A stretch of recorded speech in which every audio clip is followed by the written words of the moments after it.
This is the continuation of the summary and analysis of Powerless by Lauren Roberts, summarized by Cellwave Audio and narrated by Bill. Chapter 34. Paedyn. The familiar stink of loot hits Paedyn the moment she steps back into its crooked lanes.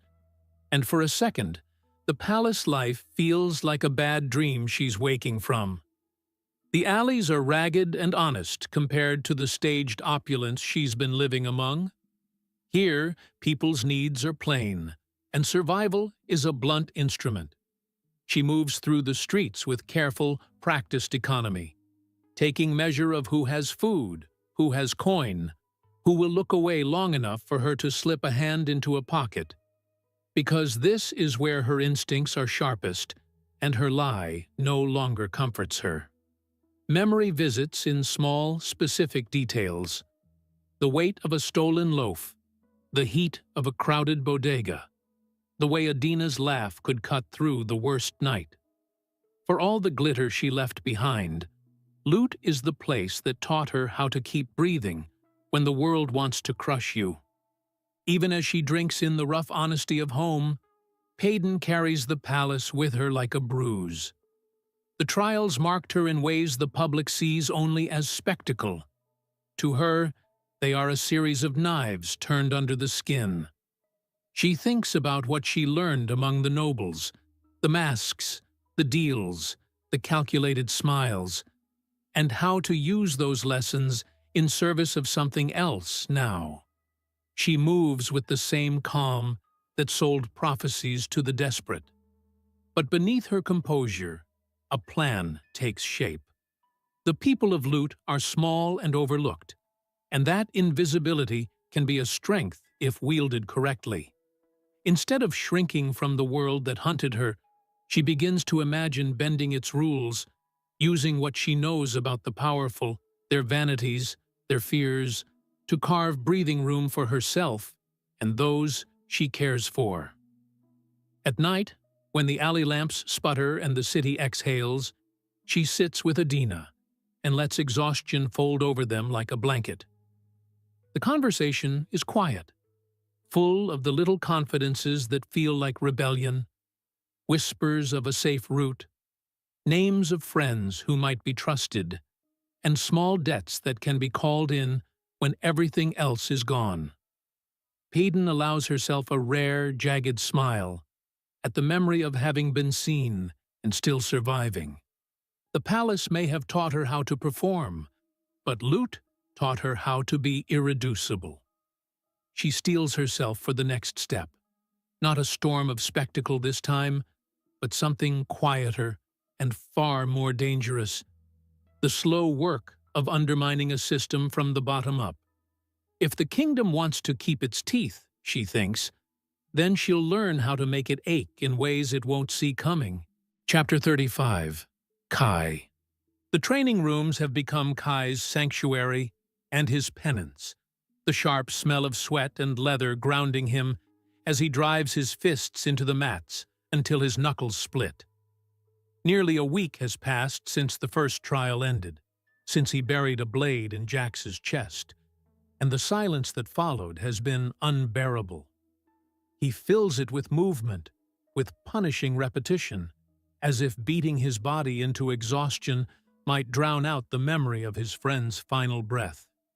He trains with Damien endlessly, trying to unravel the secrets of the Silencer's ability, one of the few powers he's never fought before. The sessions are brutal, leaving him bruised and shaking, but it is a pain he can control, unlike the raw chaos inside his mind. Anger hums beneath his skin, volatile and restless, and he worries that without these hours spent breaking himself down, it will spill over and consume him. Outside the sparring rings, Kai isolates himself from the others, keeping his grief buried under the steel mask expected of the Crown Prince. He stalks the palace corridors like a loaded weapon, every inch the disciplined heir the court expects to see, while inside he is fraying at the seams. Ace circles him like a vulture, smug and goading, his smirk promising he knows more than he lets on about Jax's death. But Kai refuses to give him the satisfaction of a reaction. Even Micah, who had once been a thorn he tolerated, now feels distant. Another reminder of how hollow the victory of survival can be. The palace halls are full of polished marble and whispered politics, yet all Kai sees are ghosts, Jax's shadow dogging his heels, the echo of laughter that will never come again. His hands itch for the sword at his hip, even when no threat is present, as though only the blade can keep him tethered to the present. At night, when the palace is quiet and the world has stopped demanding he perform strength, the mask slips. He sits alone in the darkness, staring at his blood-stained hands as if they might confess something he missed, something that would make Jax's death make sense. But there is nothing, only silence, and the weight of knowing he did what was necessary, and hating that it was him who had to do it. The boy who once fought for glory is gone, replaced by someone who fights because he doesn't know how to stop, because stopping would mean feeling.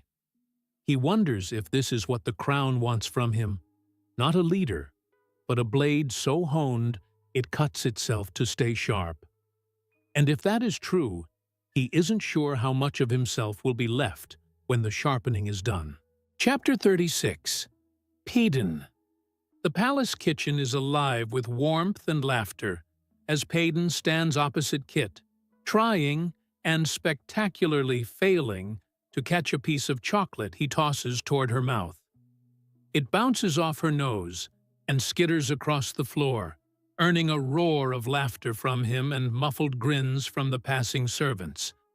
For a few blissful moments, the air is easy and bright, full of teasing banter instead of looming danger, and Paedyn lets herself lean into it. Kit shakes his head, still grinning as he claims she's wasted half of Gale's best chocolates, and she fires back that he's a terrible teacher. They spar lightly with words, her pride prickled, yet warmed by the familiar rhythm of their friendship, the way Kit has always been able to draw out the parts of her that still feel human.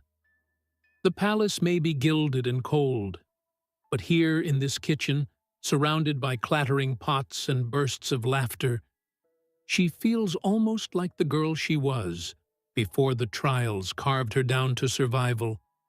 Yet even in that rare moment of lightness, a shadow lingers. When Kit steps closer, something in his gaze sharpens, concern flickering through his usual mischief. He tells her she's been quiet lately, withdrawn, like she's still somewhere deep in the whispers, and though she tries to brush it off, the words strike too close. The palace has been relentless since their return. Every corridor lined with whispers about the survivors, every noble watching her like a viper coiled to strike. She hasn't let herself unravel even in front of Adina, hasn't let herself breathe enough to feel how fractured she still is. Kit notices anyway, as he always has, and it both unsettles and comforts her. He doesn't push, just leans casually against the counter and tells her she doesn't have to be unbreakable all the time, that surviving doesn't mean she has to pretend she isn't still hurting.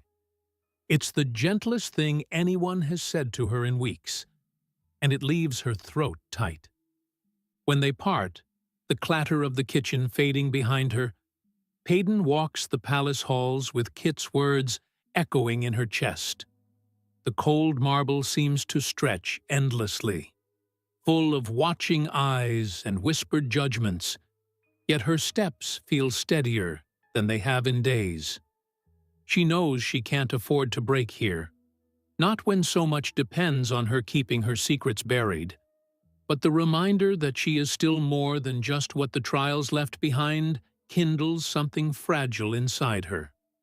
For a moment, she lets herself imagine that maybe she can carry both truths at once: the thief who learned to survive, and the girl who still longs to simply live. And though the palace walls loom tall and merciless around her, she walks on with her chin high, holding tight to the fleeting warmth Kit sparked back to life. Chapter 37. Paedyn. The gardens blaze with late sunlight as Paedyn walks alongside Lenny, their path lined with roses as crimson as the gown clinging to her. Guests flit like jeweled insects around them, murmuring behind champagne goblets, their stares clinging to her dress and to her as if she is part of the spectacle rather than a guest. Lenny mutters that the color is attracting bees, and she snorts, masking her tension with practiced humor. This is the second royal ball, held outdoors this year instead of in the crystal-choked halls, and its splendor feels unreal after the brutality of the whispers. Garlands coil from the trees, a carpet of patterned rugs forms the dance floor, and music trickles from a hidden quartet under a willow. Yet Paedyn can't shake the ghost of the forest from her skin, can't quite believe she's here smiling when only days ago she was clawing her way through blood and shadows. She keeps her head high, her smile polished, while inside her thoughts coil like snakes. Every courtier here watches her with thinly veiled curiosity, some admiring, some hostile, all hungry for cracks. Her presence at Kai's side during the trials has only sharpened their attention, and whispers ripple around her as she moves, speculating on how a low-born seer girl managed to survive. She spots Adina across the lawn, radiant in emerald, and the sight eases something tight in her chest. They exchange a fleeting smile before the crowd sweeps between them again, and Paedyn reminds herself to breathe. Survival here demands as much performance as the trials ever did, but this stage is slicker, more treacherous. Every movement must be calculated, every word a blade honed to hide the truth she still guards in her heart. As the sun dips lower and the dancing begins in earnest, Paedyn allows herself to be drawn toward the swirling chaos. Lenny jokes and spins her onto the rugs, twirling her through the whirling colors and laughter until her head swims.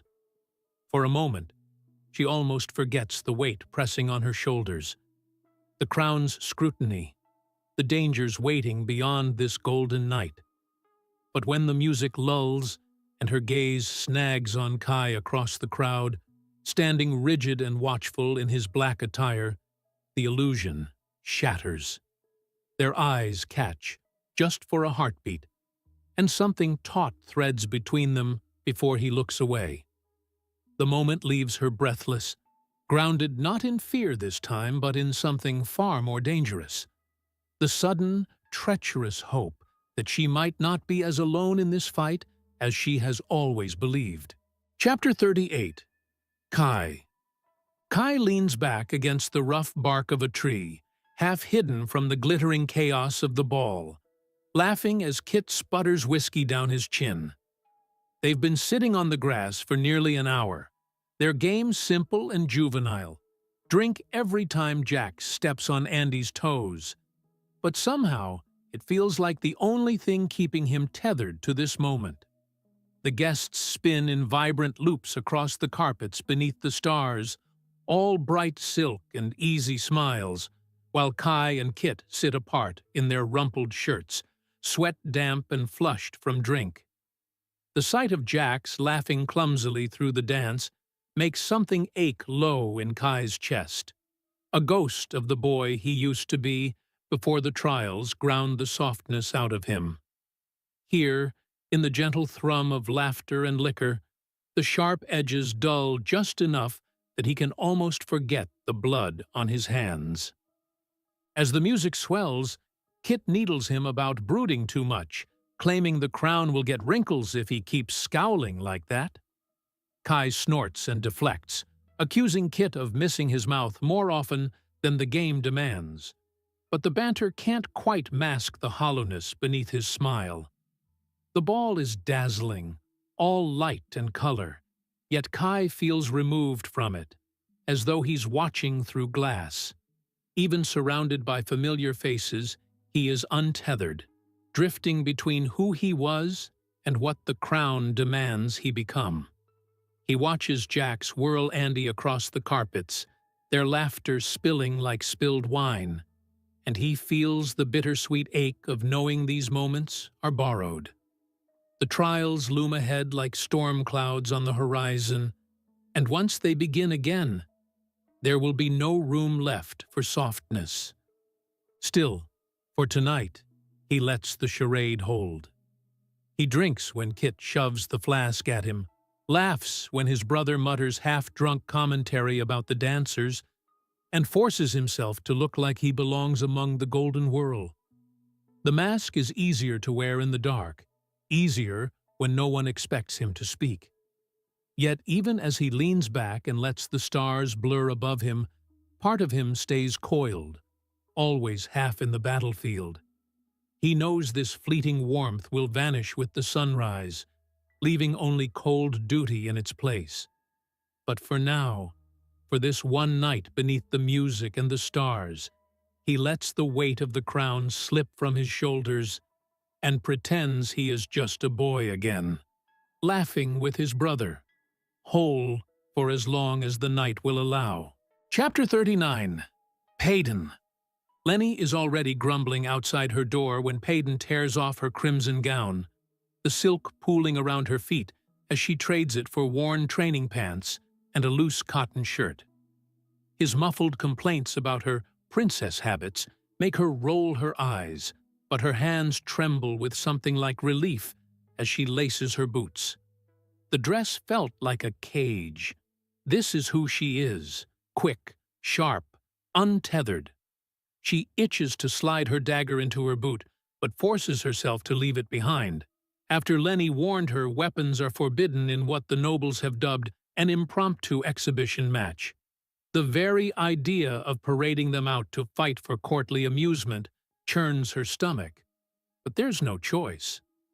The moment she steps into the hall, Lenny falls into stride beside her, his white mask glinting, and they hurry toward the training yard beneath the muffled swell of music from the ball above. The arena hums with anticipation when they arrive. The stone stands crowded with nobles dressed like peacocks and buzzing with giddy cruelty. This isn't combat for survival. This is entertainment, sport for people who've never felt the sharp edge of desperation.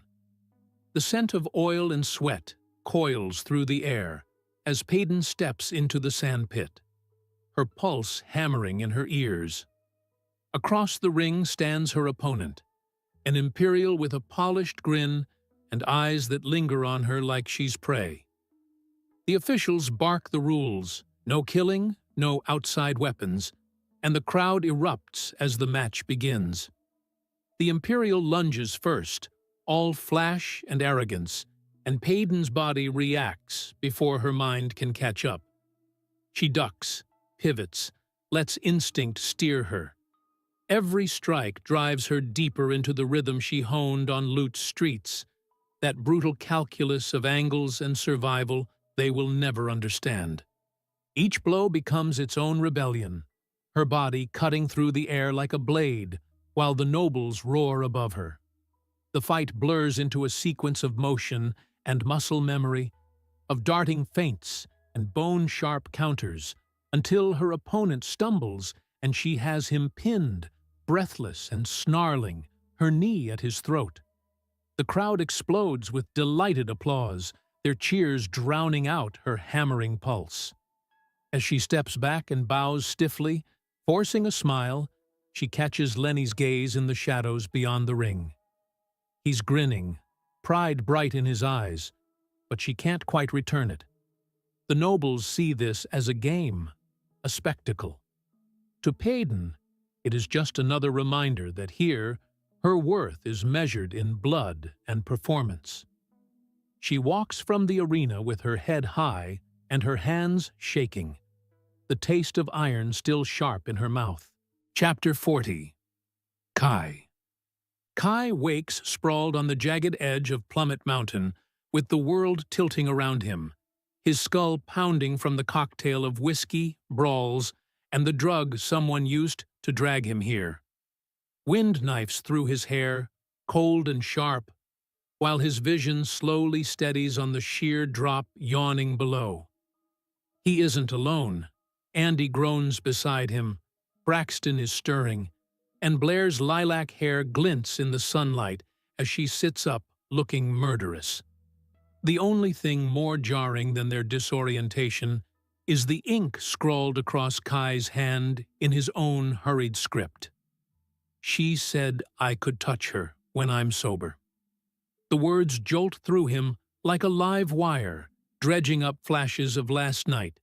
Paedyn pressed against him, her panicked breath as he unlaced her dress, the heat of their whispered conversation. The memories thrum through him like embers he's trying to stamp out, even as his lips twitch traitorously at the thought. The reunion spirals quickly into chaos as they piece together where they are. A sight must have transported them, but no one remembers the journey, only the abrupt awakening on the treacherous slope. The officials have announced this as the next stage of the trials, a race down Plummet Mountain.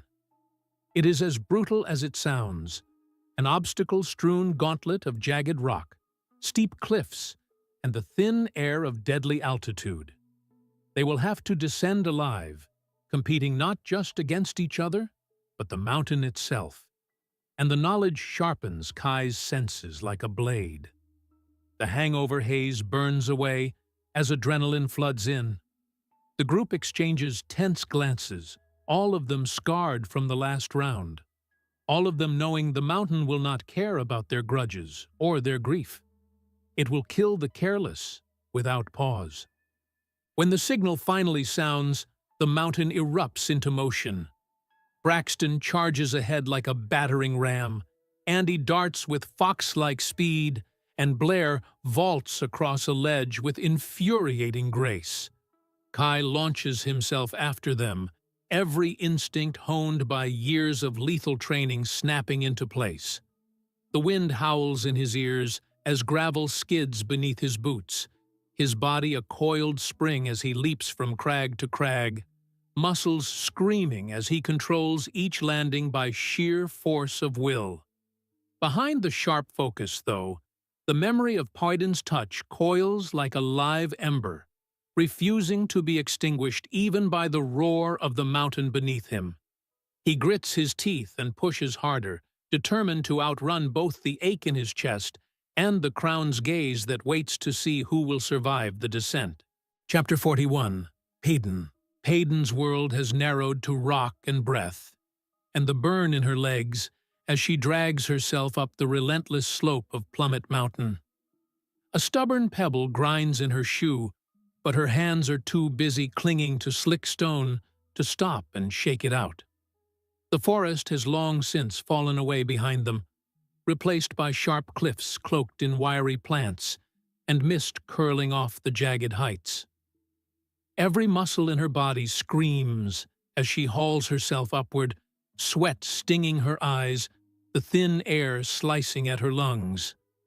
Jax climbs beside her, both of them panting so hard their words come in ragged gasps, but still they manage to trade breathless quips about how out of shape they are.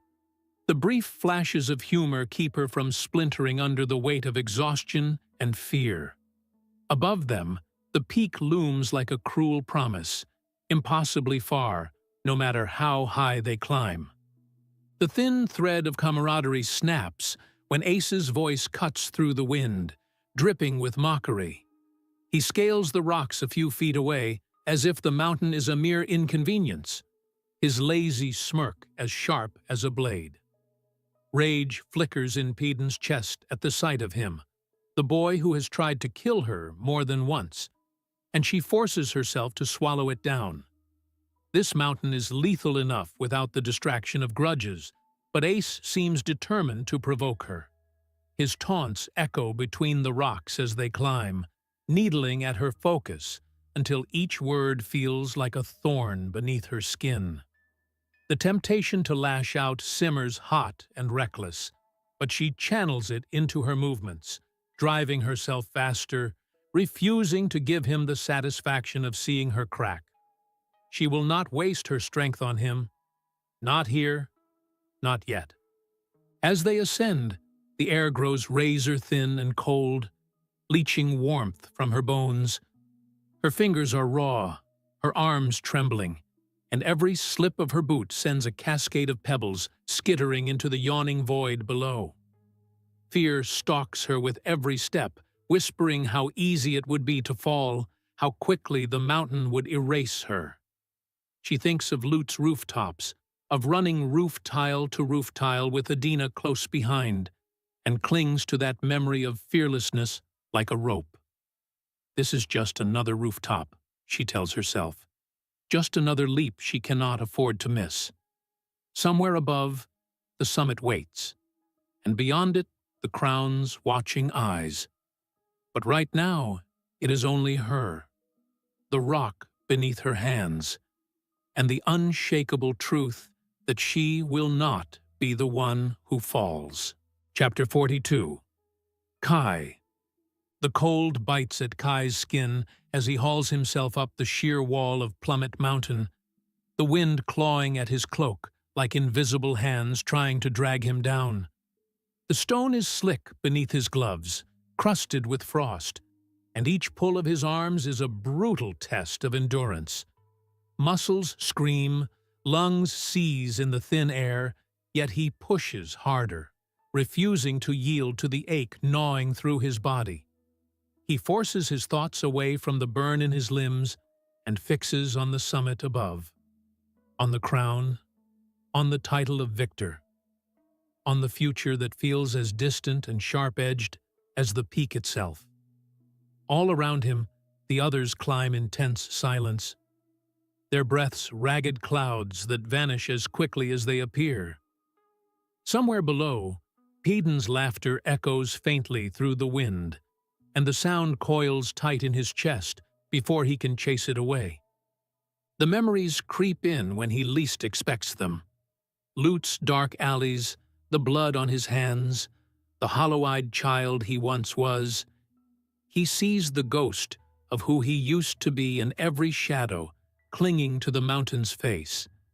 He had clawed his way out of that pit of hunger and fear and turned himself into a weapon, a prince, a predator, but the mountain doesn't care about titles. It strips them down to flesh and willpower, and in its cruel silence, Kai finds himself wondering if there is anything of him left beneath the layers of ambition and duty. The thought gnaws at him even as he forces his body higher, his fingers raw and bleeding against the stone. Every scrape is a reminder. Pain is temporary. Failure is permanent, and he cannot afford to fail, not when he's so close. When he finally pulls himself onto a narrow ledge, the world unfurls below in a dizzying sprawl of shadowed forest and glinting rivers. The air is thinner here, so sharp it cuts his lungs, but the sight only steels his resolve. He is above most of them now, and the summit is within reach. The crown watches their every move, waiting to see who will rise and who will break. And Kai knows he cannot let himself fracture. The prince cannot falter. The predator cannot hesitate. Yet as the wind howls around him, he risks one last glance down the mountain's face, where a flash of auburn hair clings to the rock far below. The sight of Paedyn, so small and defiant against the impossible, burns through the frost gathering in his chest. He turns back to the climb, jaw set like iron. He will win. He has to. Chapter 43. Paedyn. The summit has never felt so far. Paedyn's fingers are torn and raw, her palms slick with sweat that freezes instantly in the frigid wind, but still she climbs. The stone bites into her hands as though the mountain resents her presence, and every shallow breath scrapes like sandpaper down her throat. Somewhere above, the sky has gone pale and thin, the horizon drowning in cloud. The other contenders are spread across the cliff face like desperate insects, but her world has narrowed to the rhythm of her own body. Reach, pull, plant, breathe. Jax mutters encouragements between gasps a few feet below, though his voice trembles from effort, and Ace's sharp laughter drifts from above, slicing through the howl of the wind. She wants to block it out, wants to focus only on survival. But the memory of his smirk needles at her, spurring her faster. Her thoughts wander, unbidden, to loot. To the ramshackle rooftops she once danced across as if they were extensions of her own limbs. To the carefree rush of wind in her hair. To Adina's laughter chasing close behind her. She clings to those memories like lifelines, because they remind her she wasn't always trapped in this brutal spectacle, forced to prove her worth to a crown that would rather see her dead. Every jagged edge she clutches threatens to peel the skin from her fingers, yet she refuses to let go. She is more than the role they've forced her into, more than the powerless thief they expect to crumble. The mountain tries to strip her down to her fear, but Paedyn digs deeper, clinging to the stubborn spark inside her that refuses to be extinguished. She will not fall. Not here. Not when the end is close enough to taste. The wind screams louder as they near the top, flinging icy shards into her face, but she hardly notices. The thought of victory, of surviving this impossible trial, is a fire in her chest that will not go out. Every movement feels mechanical now, her body running on pure instinct as if her will alone is dragging her upward.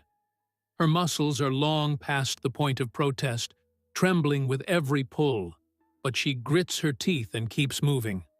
One more reach, one more breath. She imagines the summit as a promise, a place where she can finally rest, if only for a heartbeat, before the crown dreams up their next cruel challenge. And just beneath that hope, a darker current whispers, if she makes it through this, she will no longer be the same girl who began the climb. Perhaps that is the price of survival. Perhaps that is what the crown wants, to grind them all down until nothing remains but sharpened edges. But Paedyn swears she will make it to the top with her fire intact. Chapter 44. Kai. The air is thin enough now that every breath feels like dragging shards of glass into his lungs. But Kai doesn't slow. The mountain has become a living thing beneath his hands. Cold, cruel, unyielding, and it tests him with every slick ledge and hidden crevice. He welcomes the pain as if it is proof he's still moving, still alive, still clawing his way toward the crown that dangles just out of reach. Below, the forest stretches like a vast shadowed ocean, the world he's risen above, the world he will never return to if he has his way. He keeps his focus pinned on the peak, a jagged silhouette carved into the pale sky, and blocks out the voices of the others scattered across the stone. The mountain demands singular devotion, and he gives it willingly, burning through the ache in his shoulders with sheer willpower. But even as he climbs, the old ghosts stalk him, quieter now, but no less persistent. He remembers the hollow look in his mother's eyes before she faded, the gnawing hunger of Lute's alleys, the boy who used to shrink from every raised voice. That boy would never have survived this mountain. Kai buried him long ago, smothered him under layers of steel and duty and ambition, until only the predator remained. And yet, the higher he climbs, the more he wonders if the boy still lingers somewhere inside him, waiting for the moment he falters. He shoves the thought aside like loose stones, but it clings to him, whispering that survival alone is not the same as victory. Winning this trial means more than conquering a mountain. It means proving he has become something untouchable, something the crown cannot break. He repeats this to himself with every blistering pull. He is not the boy from Lut. He is Kai, heir to the throne, and he will not fall. The ledge he reaches is slick with rime, and his fingers slip before he catches himself, heart hammering against his ribs. For one breathless instant, he dangles over the void, and the raw terror is so pure it wipes his mind clean. Then instinct surges back, and he lunges, hauling himself up with a guttural sound torn from his chest. He collapses against the rock, gasping, blood trickling from a split palm, and allows himself a single glance down. Far below, tiny shapes cling to the cliff face, one of them marked by a familiar flare of auburn hair. The sight is a jolt of heat in his frozen chest, fierce and unwanted. He turns away before the feeling can root, planting his hands against the stone again.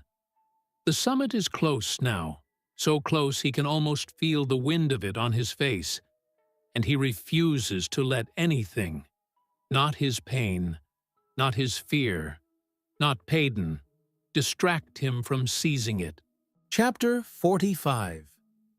Paedyn. The world has narrowed to the rhythm of her body. Reach, pull, plant, breathe. But Paedyn's muscles are trembling so violently now that each movement feels borrowed, stolen from some reserve she no longer truly possesses. The cliff face has become a blur of gray and white, stone and frost, and mist curling like ghostly fingers around the jagged outcroppings. The summit is close. She can sense it in the thinning air, the way the wind has turned vicious and sharp. But the mountain seems determined to wring the last of her strength from her before it lets her through. Her fingertips are split and bleeding, leaving smears of red against the pale stone, and her arms shake so hard that every reach feels like it might be her last. She grits her teeth, tasting copper, and drags herself upward anyway. This is what the crown wants, to see who will break. She refuses to be their spectacle. Her thoughts cling to Jax, who labors a short distance below, his breathing ragged, but his eyes still fierce when they meet hers. That spark steadies her more than she wants to admit. They had entered this mountain together, and though the crown may see them as rivals, Paedyn still feels the tether of their shared past, the loyalty born of surviving Lut's streets side by side. Ace's presence above her, a dark shape, darting with impossible ease across the slick stone, twists like a thorn in her side. He glances back often, the curve of his mouth sharp with mockery, and it takes every shred of her control not to answer with the fury that churns inside her. Anger won't help her climb. Anger will only make her reckless. She forces herself to remember the rooftops again, the way she used to leap across gaps with nothing but trust in her own legs to carry her. This is just another leap. This is just another rooftop, and she will not fall. The wind keens as if in protest as she nears a narrow ridge, the air so cold now it feels like knives slicing at her skin. Her vision has begun to blur at the edges, dark creeping in with each gasping breath, and she knows she is close to the edge of her endurance. Yet there is a wild clarity in that exhaustion, a defiance that burns hotter the closer she comes to breaking. She thinks of the crown's eyes watching from somewhere unseen, waiting for her to slip, waiting to see her crumble, and she imagines their faces when she doesn't. The thought steadies her trembling hands as she drags herself onto the ridge, collapsing to her knees, lungs heaving. The summit looms just beyond this final stretch, a jagged silhouette clawing at the clouded sky. She lets herself look at it for only a heartbeat before she pushes back to her feet. There is no glory in merely surviving. She means to win. Chapter 46. Paedyn. The air of their room is filled with fabric and laughter as Paedyn perches on the edge of her bed, watching Adina whirl around in a flurry of color.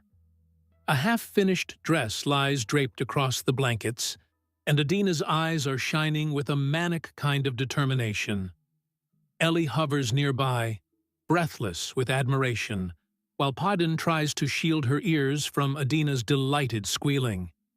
The trials have left her sore and battered, yet in this moment the world seems to shrink to thread, silk, and the giddy energy of her friends. The gown itself is a marvel of rich fabric and clever stitching, layers of color that shimmer even unfinished. Paedyn can't stop smiling, partly at Adina's pride and partly at the wonder of it, how anyone could conjure beauty like this in the middle of a world built on blood and spectacle. Adina's voice speeds on about hems and beadwork and time running out before the final ball, and Paedyn promises it will be perfect, even if Adina barely hears her. For a brief sliver of time, it almost feels like life before the trials, like being back in Loot, where laughter could drown out hunger and survival didn't have to be sharpened into competition.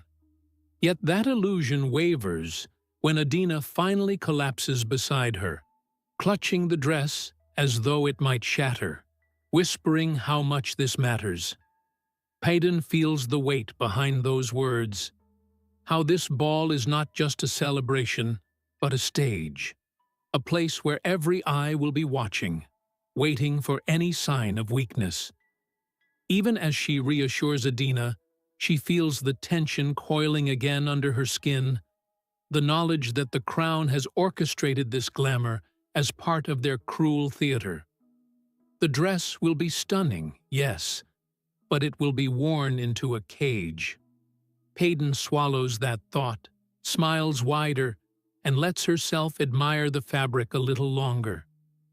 The moment will vanish soon enough. For now, she will let it be beautiful. Chapter 47. Paedyn. The mountain's cold still clings to her bones, though the warmth of the palace has wrapped itself around her like a trap. Paedyn moves through the corridors in a daze, every sound sharp, every shadow watching. The trials have stripped everyone raw, left them walking wounds, hiding behind silks and false smiles, and she can feel the tension humming through the halls like a storm about to break. Adina and Ellie chatter beside her as though nothing is wrong, their voices bright, almost frantic. But Paedyn can hear the thin edge beneath their words, the fear they are trying to bury. She wants to match their lightness, to let herself melt into their warmth. Yet her thoughts keep circling back to the Crown's cold gaze on the mountain, the way every triumph has felt like a noose tightening. The closer she gets to victory, the more it feels like a trap.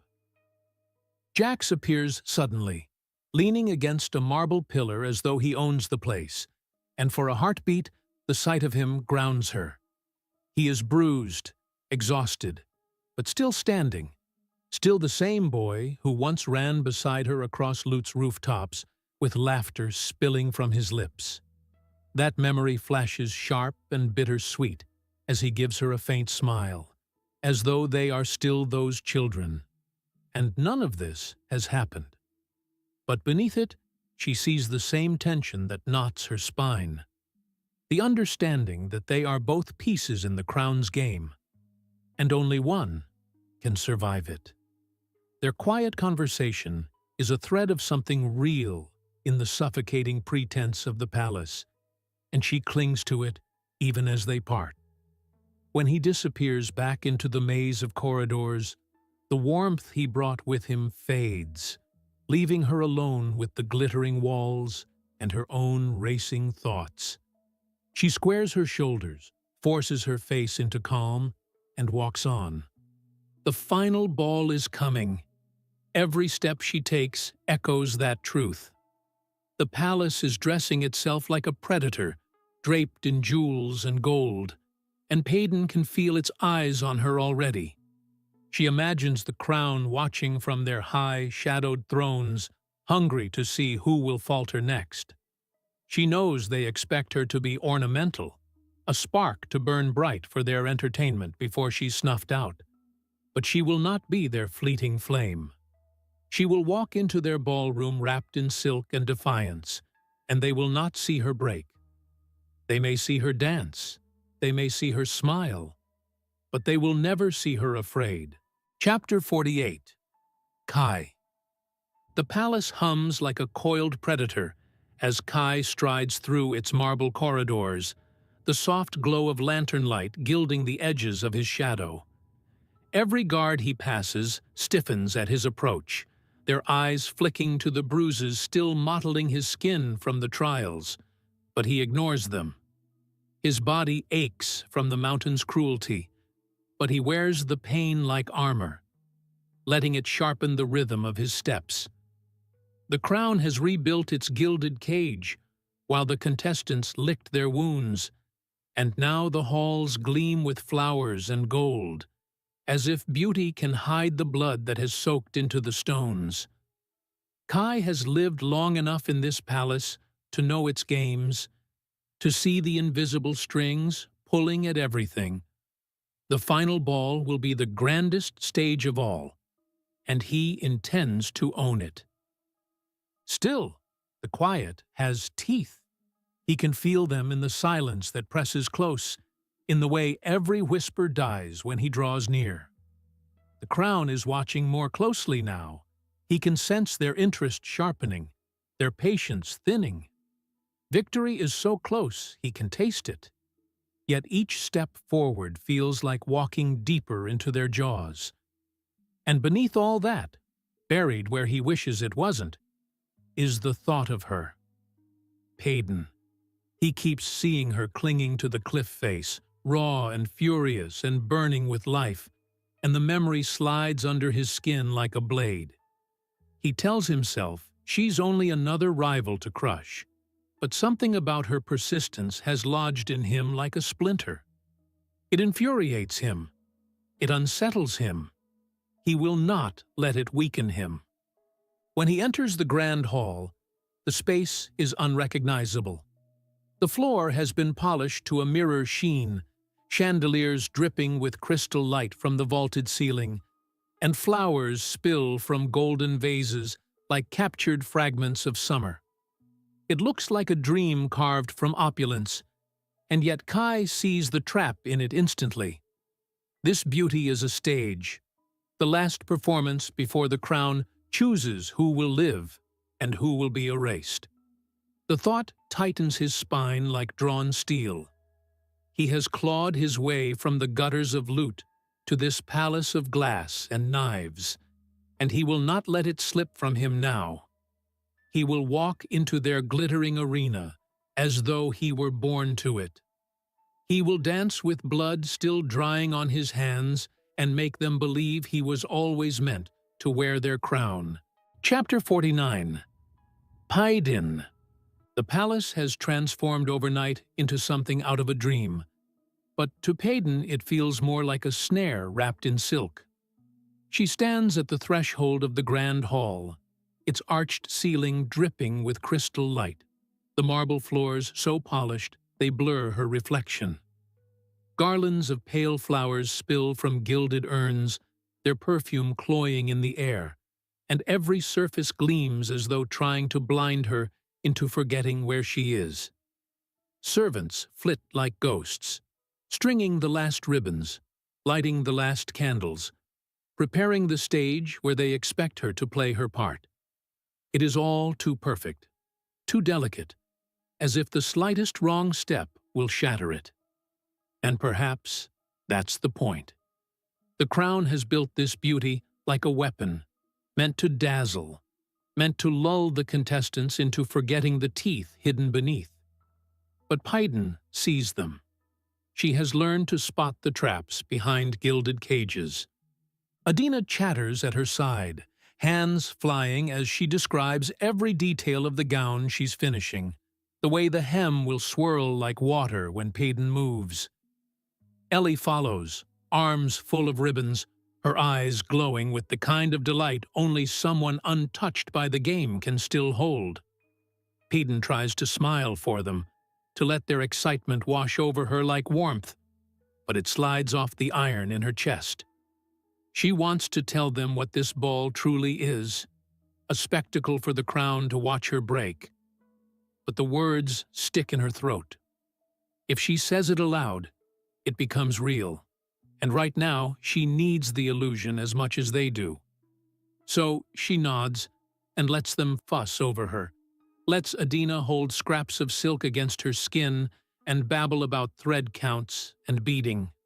For a few fleeting breaths, she pretends she is simply a girl being dressed for a night of dancing, not a thief about to step into the jaws of her executioners. When they leave her alone, the silence swallows her whole. The room feels too vast, too bright, her reflection fractured across 100 gleaming surfaces like pieces of someone she used to be. Her heart pounds in her chest, not from fear exactly, but from the sheer weight of what lies ahead. She thinks of loot, of its crooked rooftops and smoky taverns, the wild freedom of sprinting across tiles with the wind tearing through her hair, and the memory strikes her like a blow. That girl would never have believed this was her future. That girl would laugh at the notion of walking into a palace ball wearing silk, pretending to be powerful enough to belong. Paedyn exhales slowly, steadying her hands. She is not that girl anymore. She cannot be. If the crown wants a show, she will give them one. But she will not give them her fear. Chapter 50. Kai. The palace hums with restrained chaos as the final preparations whirl around Kai, yet he walks through it all like a shadow made of steel. Servants rush past with bolts of fabric and trays of glittering glass. Courtiers dart through the corridors, whispering about gowns and orchestras, and everywhere the air smells of polished marble and roses.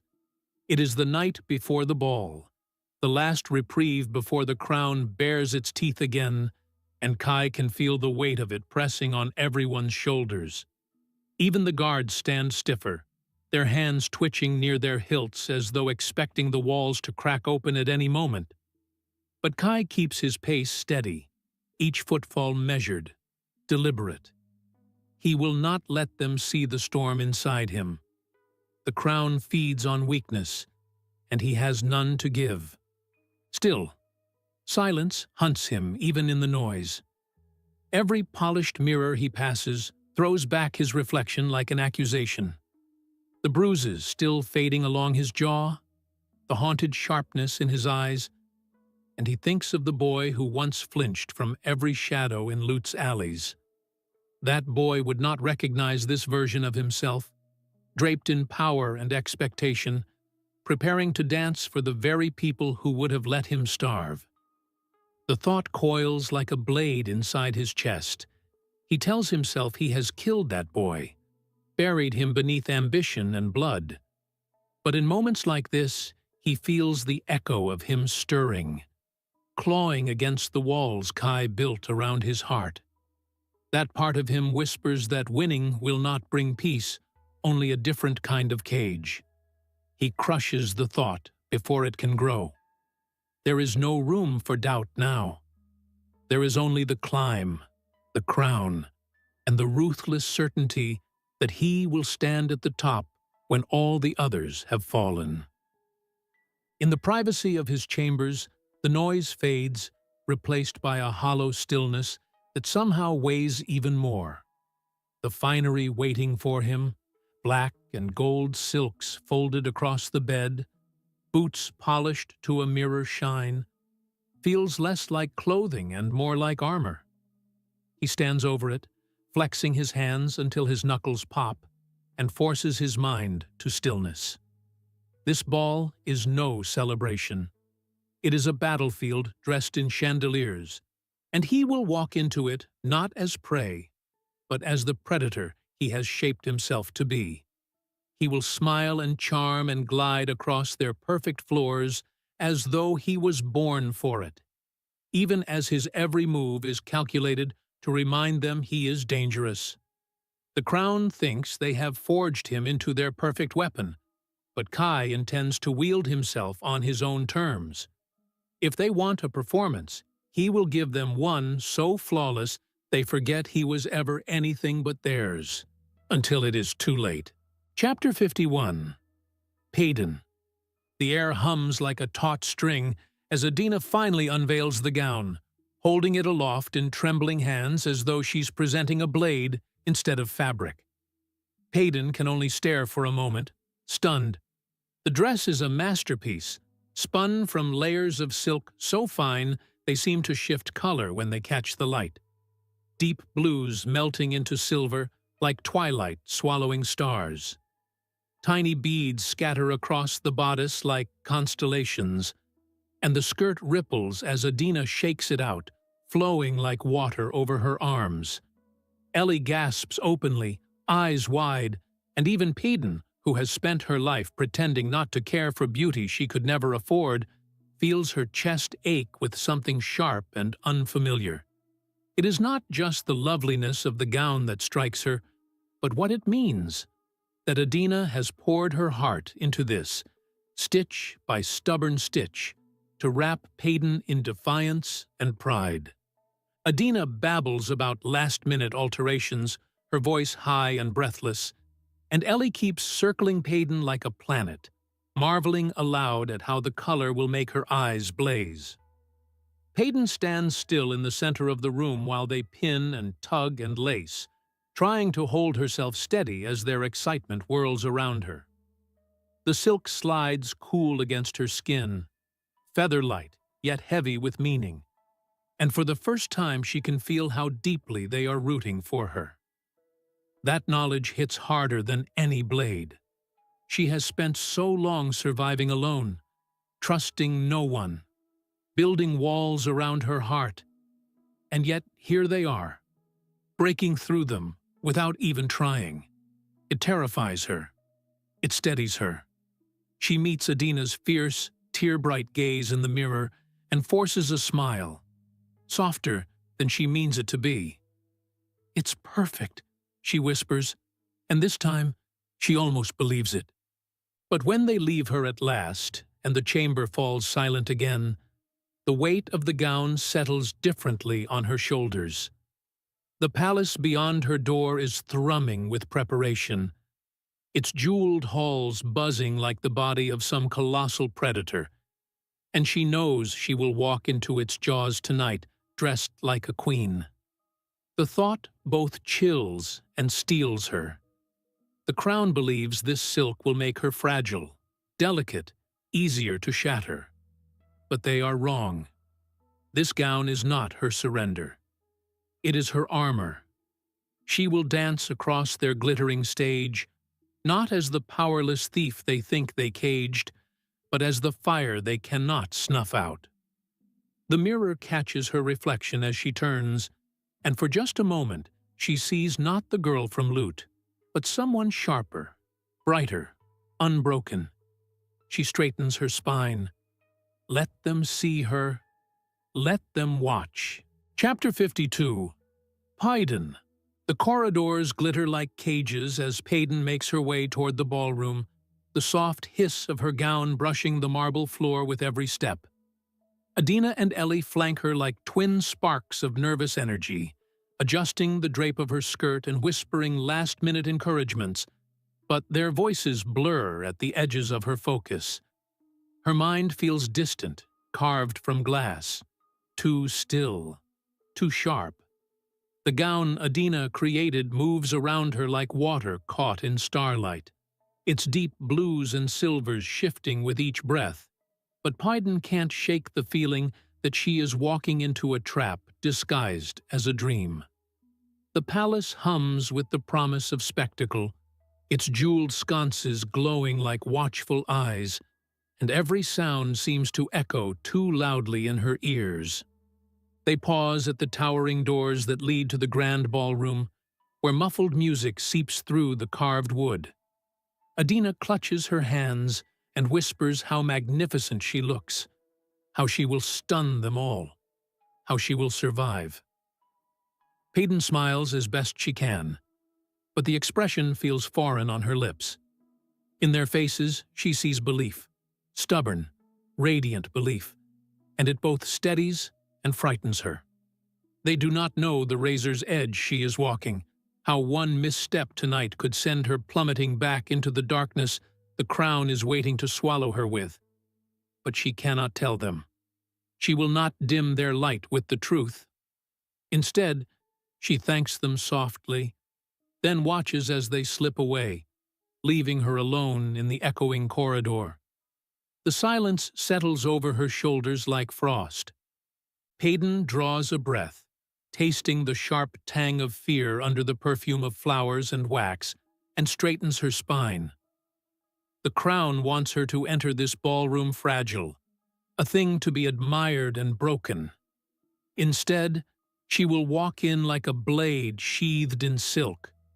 She will smile as though the marble beneath her feet isn't slick with the ghosts of those who failed, as though her heart isn't pounding against her ribs hard enough to bruise.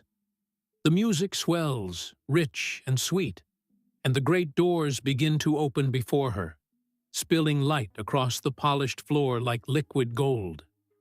For a heartbeat, she sees her reflection splintered in that shine. The thief from Lut, the girl who was never supposed to stand here. And she steps forward anyway. Chapter 53. Kai. The ballroom unfolds before Kai in a blaze of gold and crystal, a cavernous cathedral of light, where every detail has been sharpened to perfection. Chandeliers spill their glow like captured starlight, and the marble floor gleams so brightly it seems carved from frozen moonlight. Courtiers swirl in silks that shimmer with every movement, their laughter chiming like tiny bells, but Kai moves through it all as if he is carved from something colder, harder. The weight of 100 watching eyes slides across his skin like the scrape of blades. Yet he welcomes it. This is what he has built himself for. This stage, this scrutiny, this chance to prove that he belongs not just among these gilded predators, but above them. He lets their stares linger, lets them see the lethal ease in his posture, the promise of power coiled beneath the black and gold draped over his shoulders. But beneath the mask, his pulse hammers with a cold, steady violence. Every sound is too loud, every flicker of movement sharp enough to slice. He can feel the crown's gaze from their high thrones at the far end of the hall, their expressions unreadable behind jeweled masks, and the sheer weight of their attention claws at his chest. He has stood under their eyes before, bled for their amusement, killed for their applause. But this feels different, final. The air tastes of expectation, of endings dressed up as celebration, and it coils tight around his ribs. He forces himself to breathe evenly, to stand straighter, to let none of it show. The predator cannot flinch. The boy from Lut who once cowered in shadows is dead, and tonight he will prove it by becoming the monster they forged him into. Then he sees her. Across the ocean of flickering candlelight and whirling silk, Paedyn steps through the ballroom's gilded doors. For a moment, the noise falters, as though even the music forgets itself. The gown clings to her like liquid night, catching the light with every step, and something unbidden tears through him, sharp and hot as a blade drawn too fast. She looks untouchable, a creature spun from starlight and defiance, and for a heartbeat, he almost forgets why he must crush her.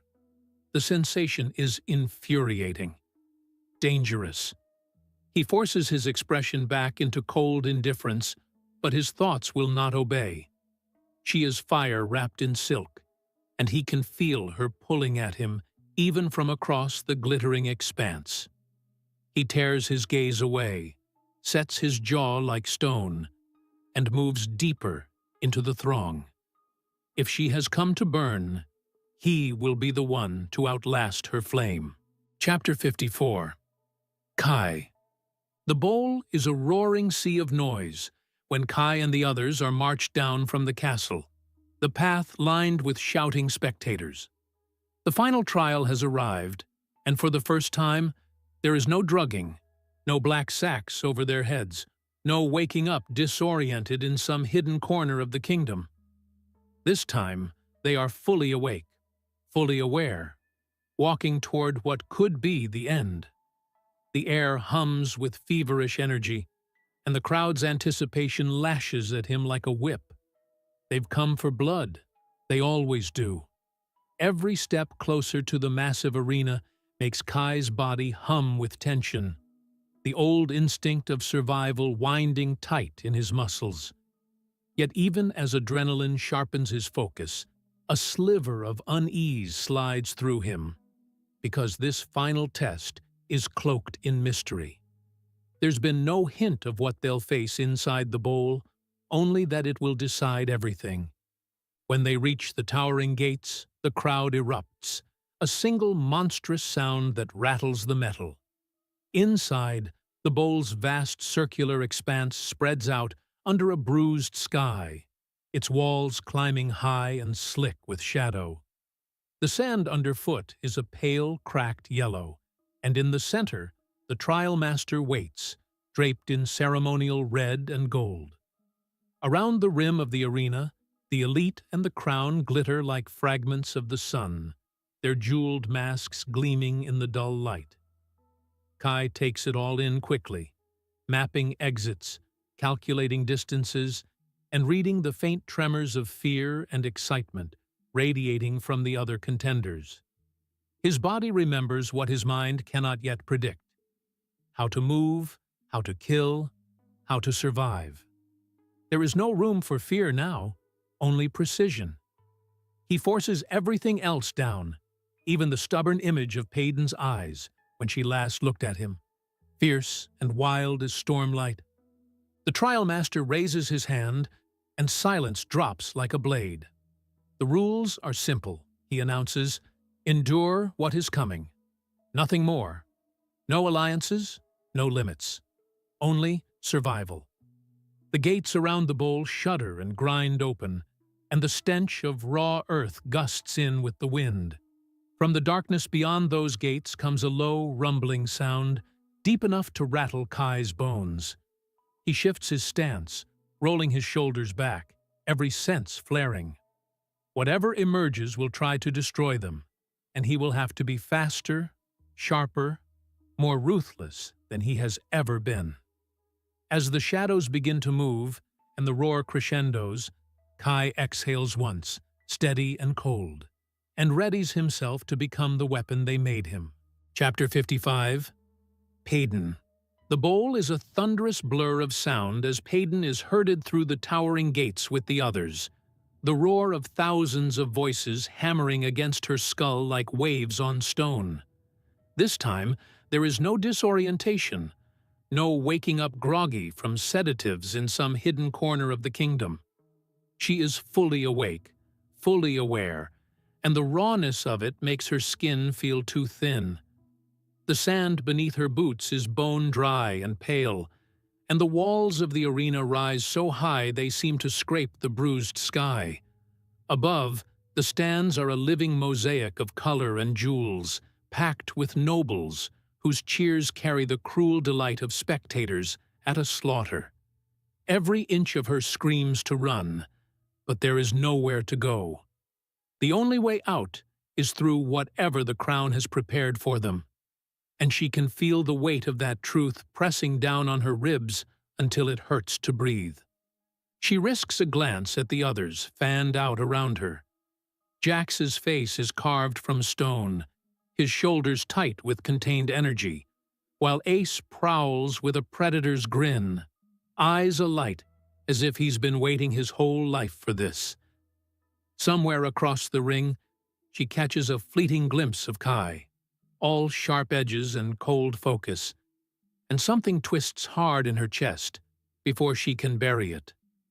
She forces her gaze away, back to the sand, back to her own trembling hands. The trial master stands at the center in red and gold, his voice cutting cleanly through the roar as he declares the only rule: survive. Nothing else matters.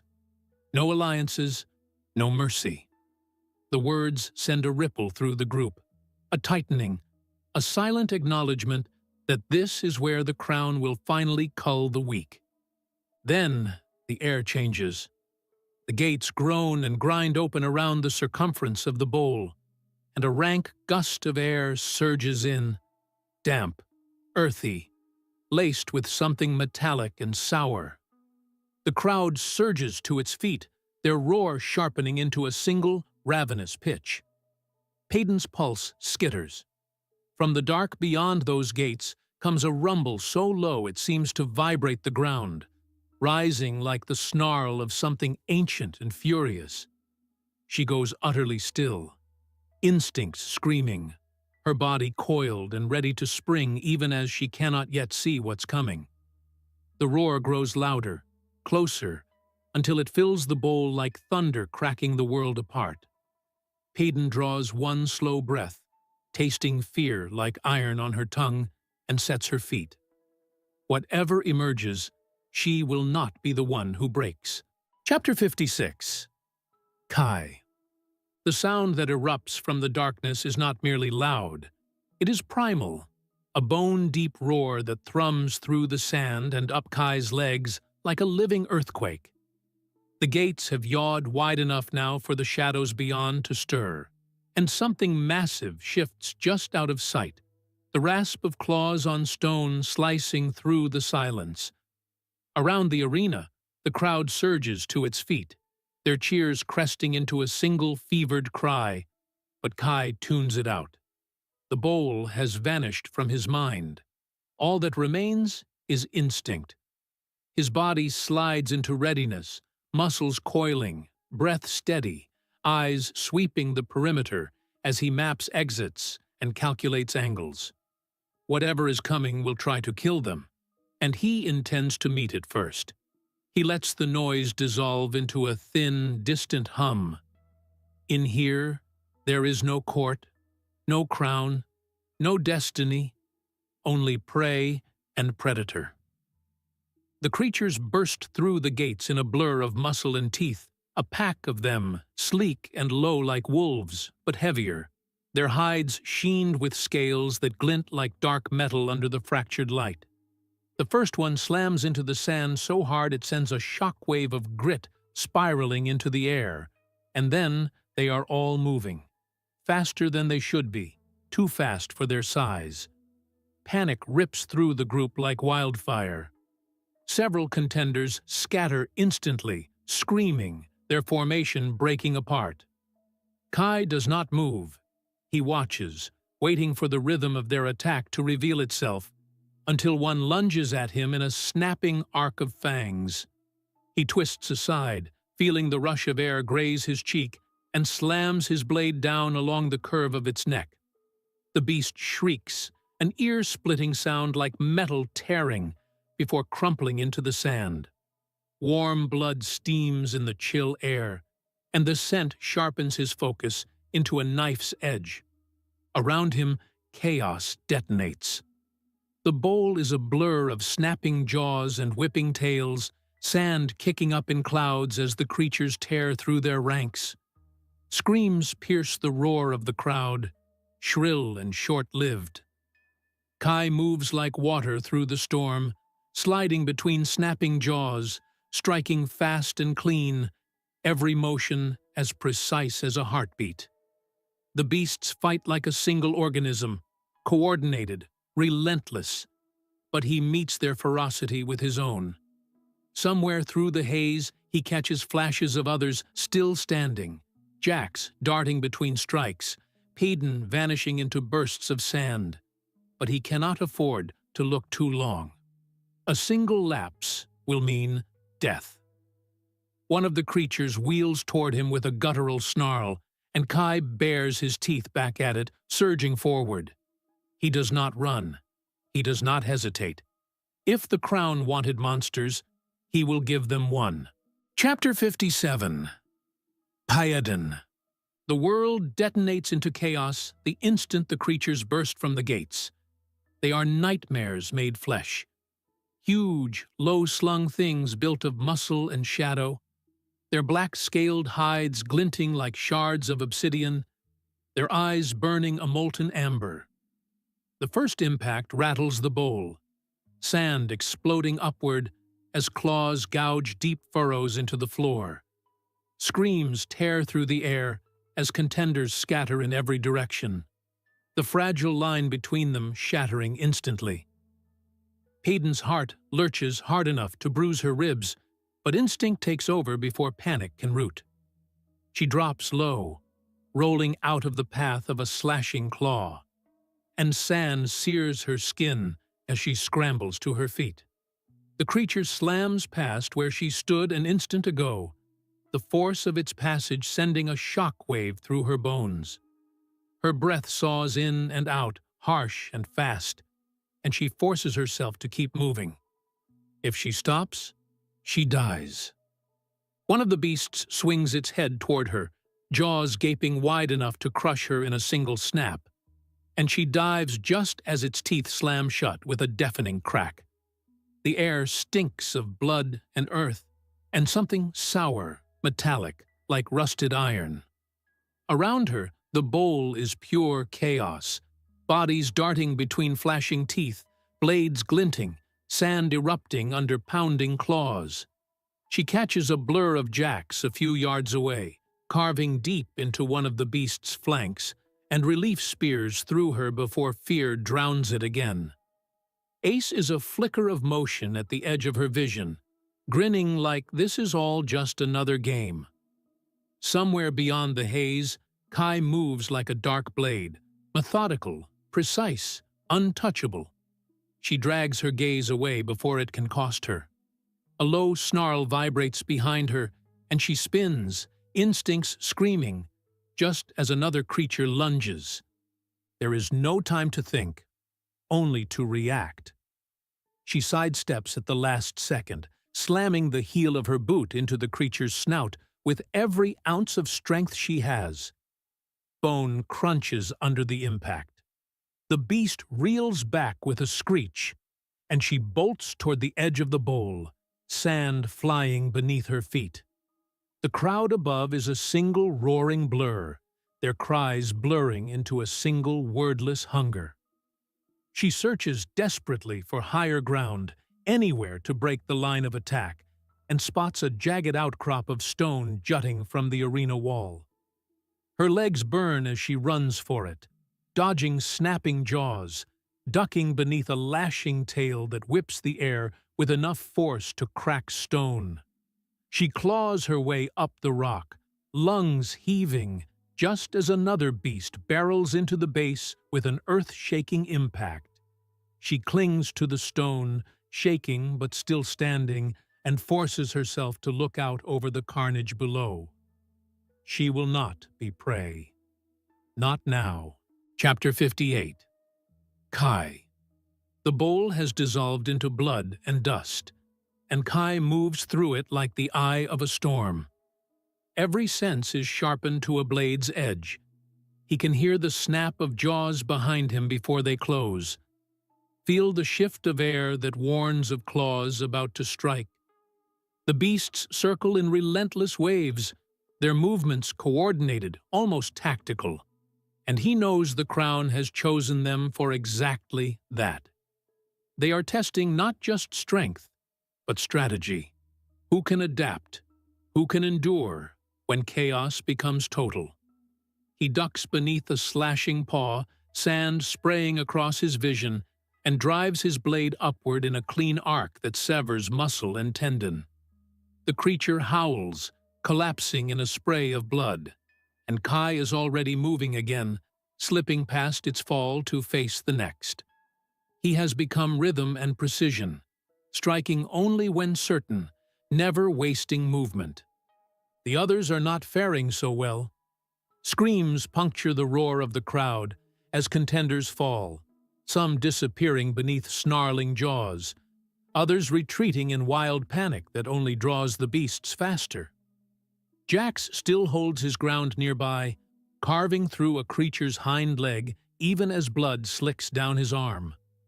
Ace is a streak of motion, dancing through the fray with infuriating ease, grinning like he was born for this. And somewhere at the edge of his vision, Kai catches the flash of Paedyn scrambling up a crag of stone, her hair whipping in the wind as a beast crashes below her. The sight strikes him with an almost physical force, relief tangled with something far more dangerous, and he tears his eyes away instantly. Distraction is death. Whatever spark she lights in him, he will smother it here. This battlefield allows no room for softness. A roar builds behind him, deeper and louder than the rest, and the crowd's screams pitch higher. One of the largest beasts barrels through the chaos like a living avalanche, scattering both contestants and its own pack. Its scales are darker than night, its eyes glowing like molten coals, and when it hits the sand, the ground itself seems to shudder. Kai's muscles lock for only a breath, then release like a drawn bowstring. He meets the charge head-on. The impact rattles his bones, shoving him back across the sand, but he twists with the momentum, slicing deep into the beast's flank as he's thrown aside. Blood sprays hot across his face, and the crowd explodes in a frenzy of sound. He rolls to his feet, every muscle screaming, and lifts his blade again. The monster wheels toward him, jaws opening wide enough to swallow him whole. Kai bares his teeth in something that is not quite a smile and lunges. Chapter 59. Paedyn. From her precarious perch on the jagged stone, Paedyn watches the bowl unravel into pure carnage. Dust and blood cloud the air, turning the world below into a violent haze of movement. Snapping jaws, flashing blades, shrieking metal-like cries. The beasts are everywhere, flowing across the sand like living shadows, coordinated and relentless, cutting down anyone who falters for even a heartbeat. Paedyn forces herself to breathe slowly, shallowly, fighting the instinct to freeze. Her muscles quake from the climb, her palms are raw where the stone has torn them open, but she cannot rest. Staying still will make her prey. She scans the chaos for openings, her mind darting as fast as her heartbeat, and her eyes snag on the far wall where the arena curves upward into a smoother rise. Higher ground. If she can reach it, she might have a chance to see the patterns in the attack, and a chance to survive.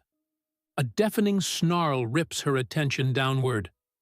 One of the creatures has begun scaling the stone after her, claws sinking into the rock with terrifying ease. Its molten eyes burn up at her, jaws parting in a hiss that chills her blood. Panic lashes through her in a blinding wave, but she shoves it down and scrambles higher, boots slipping on crumbling stone. The beast lunges. She flattens against the cliffside, feeling the air of its strike skim her back as its claws gouge deep furrows where her body had been. The rock trembles from the impact, and for a heartbeat, she dangles by only her fingertips before dragging herself up again with a guttural gasp.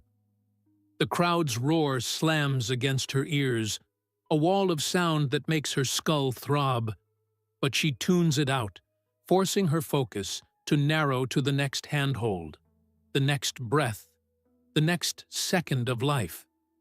She reaches the top of the outcrop just as the creature lunges again. This time, she meets it. As its jaws snap for her, she twists sideways and drives her blade into the side of its skull with every shred of strength left in her body. Bone crunches. The beast shrieks, flailing, and then collapses backward, its weight tearing chunks of stone away as it crashes to the sand below.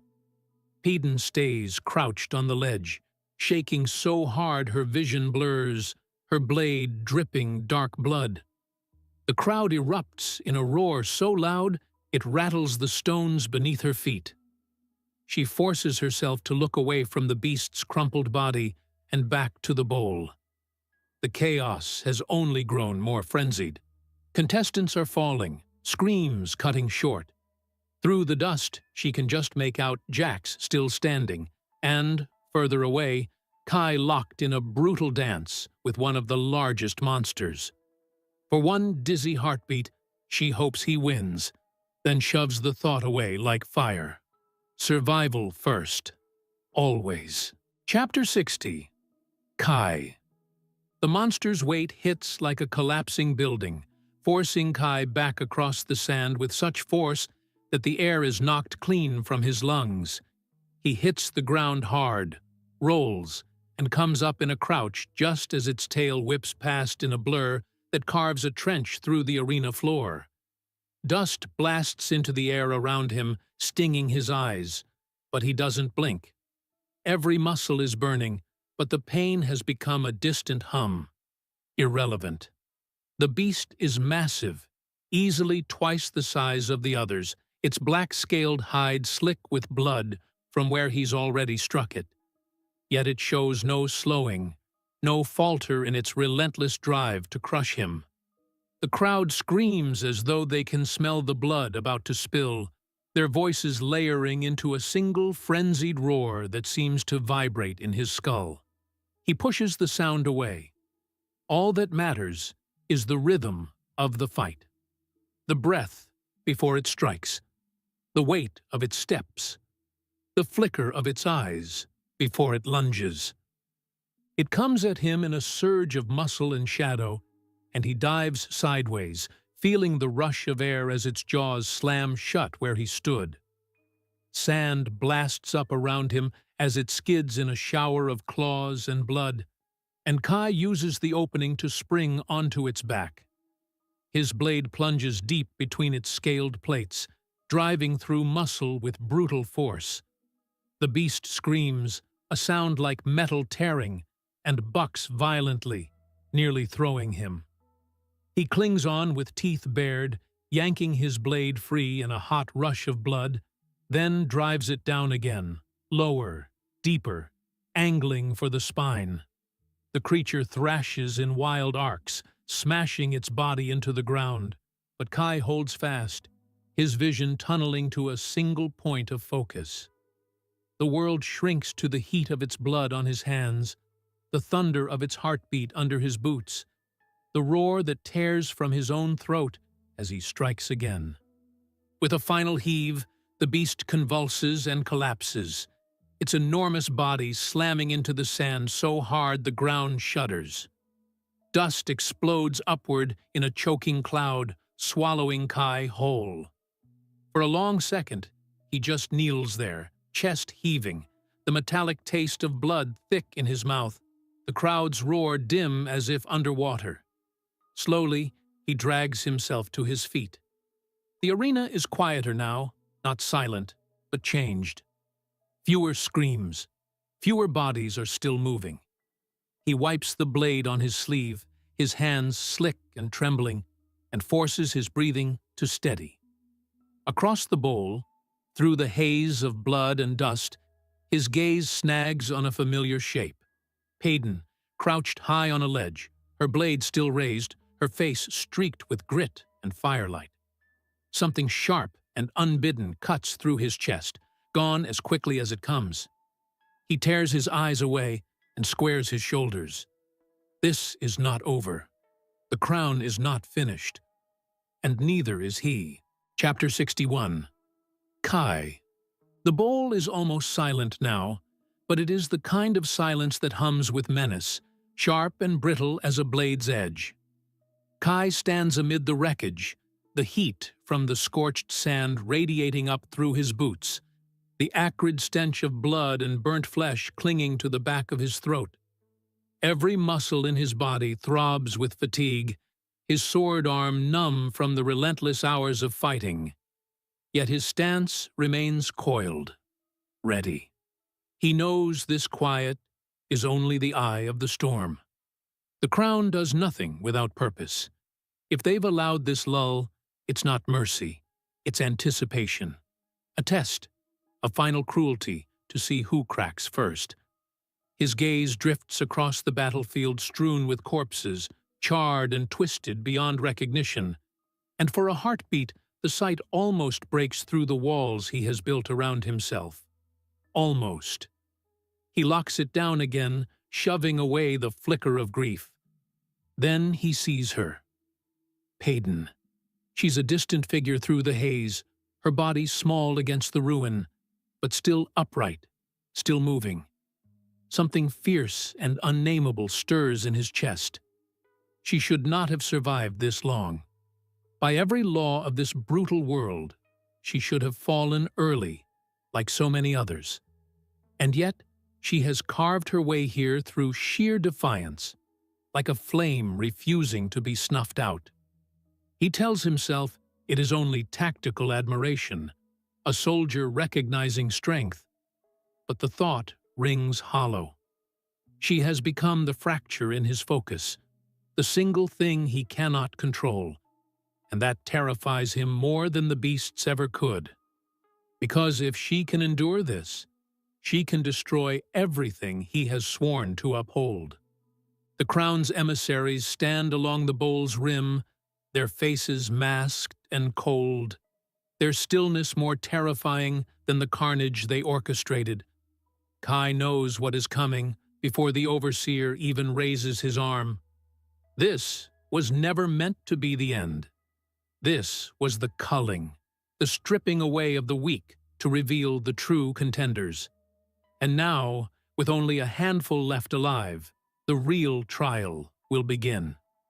The overseer's voice slices through the scorched air, announcing the final phase, and the ground beneath Kai's feet seems to shift, as if the bowl itself is holding its breath.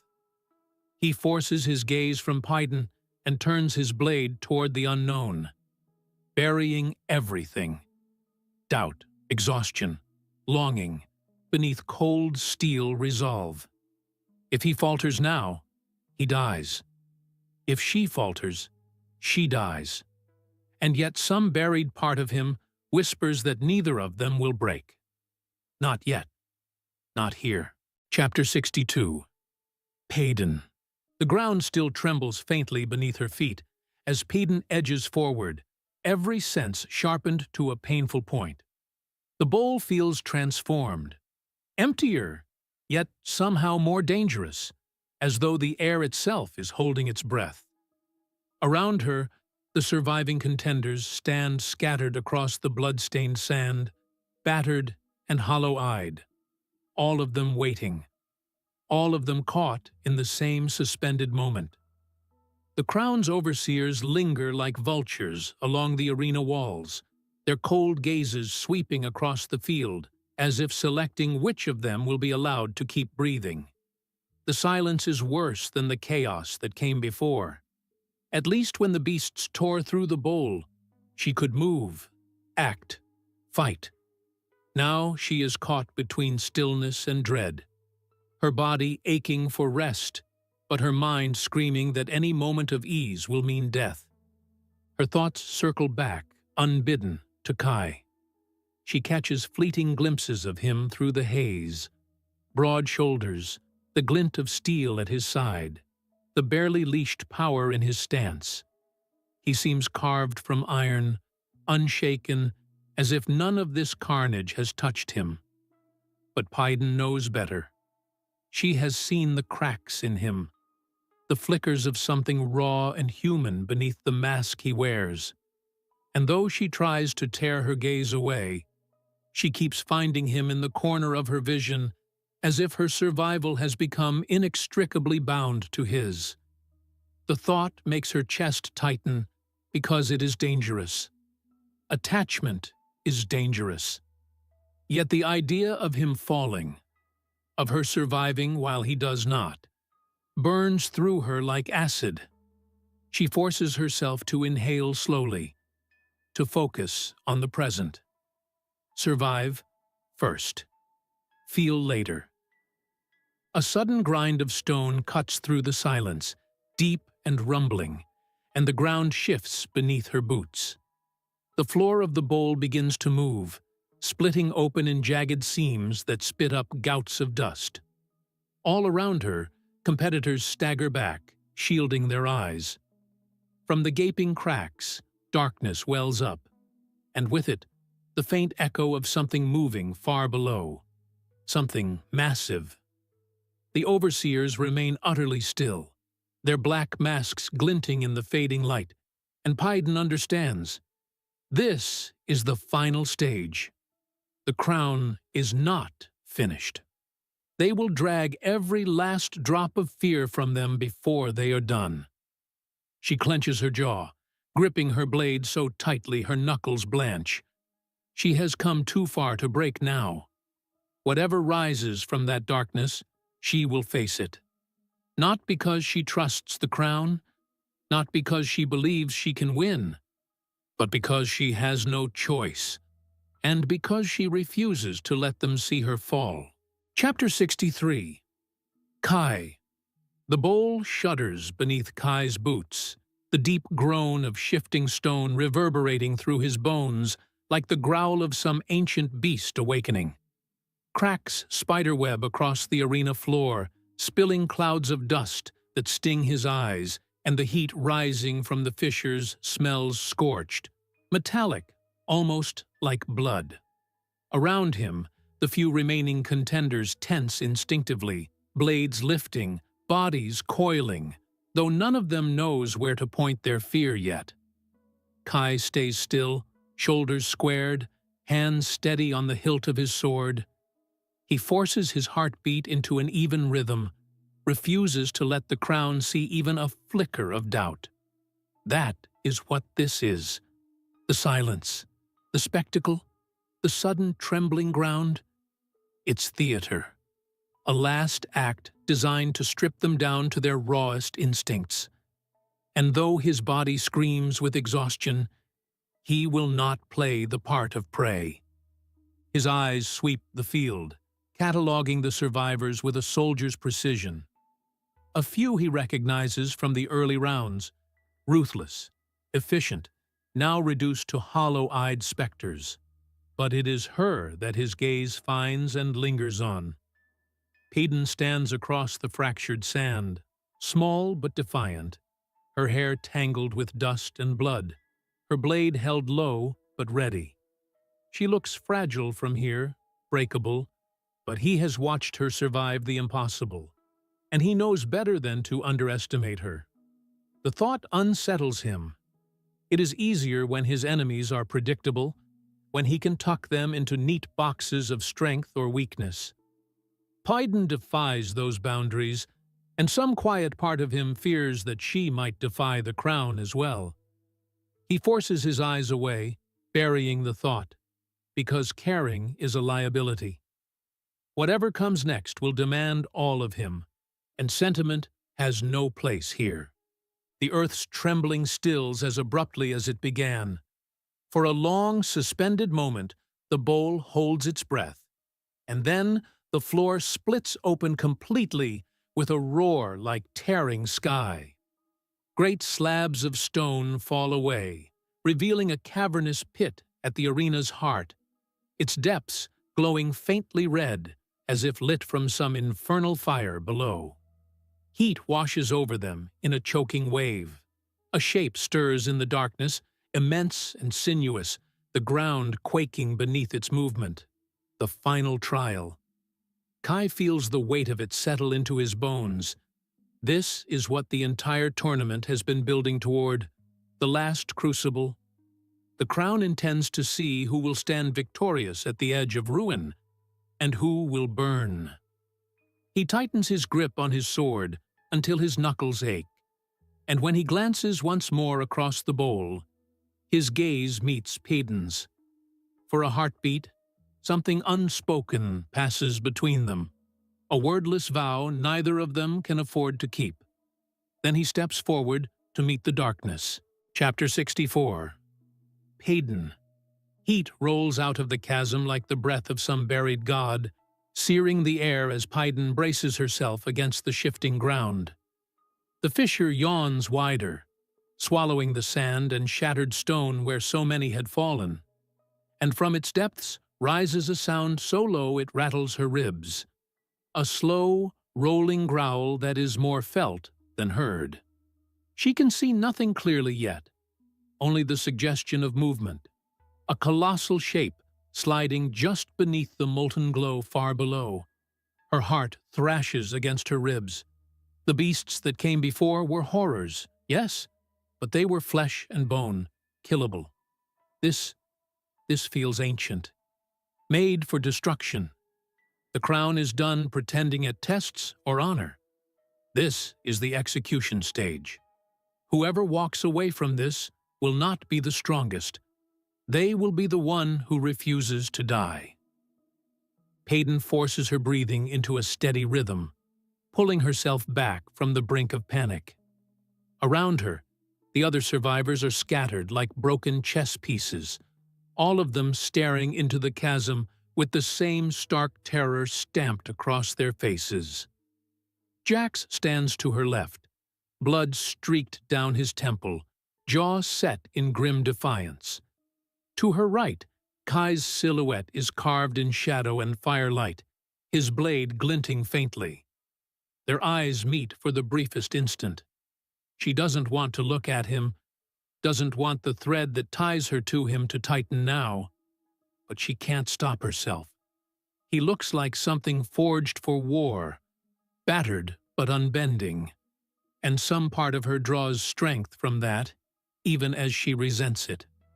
She tears her gaze away, anchoring herself in the memory of why she is here, of the rebellion she has carried like a brand in her chest since the beginning. If she dies here, she dies defiant. If she lives, it will not be as their weapon. The sound from below swells, a grinding, guttural roar that splits the bowl open as the creature emerges. Its body is monstrous, serpentine, and armored in black plates that glow with veins of molten red, eyes like twin furnaces cutting through the haze. It rises higher and higher until its shadow swallows half the arena, each movement shaking the earth beneath her feet. Paedyn's grip tightens on her blade until her palms sting, her mind a white-hot blur of survival instincts. Around her, the other competitors break into motion, some charging forward in desperate cries, others retreating to the crumbling walls. She does neither. Not yet. She watches, waits, reads its movements like she would an opponent's tell in the alleys of the outer circle. There will be a weakness. There always is. And when she finds it, she will strike. Not as prey, not as their spectacle, but as the girl who has clawed her way through every impossible trial to stand here still breathing. Chapter 65. Paedyn. The bowl reeks of blood and smoke, and Paedyn can taste both on her tongue as she crouches atop the cracked stone ledge, her chest heaving. The creature she just felled lies twisted below her, its massive frame half buried in the sand, black blood soaking into the scorched earth. Her arms are shaking from the effort of driving her blade deep enough to reach its heart, and her ears are ringing from the creature's final, piercing shriek. All around her, the arena is chaos. Fire still burns in places, smoke coils like ghostly fingers, and the cries of the dying echo off the high walls. She forces herself to stay still, to listen. The Crown's tournament has stripped away all pretense now.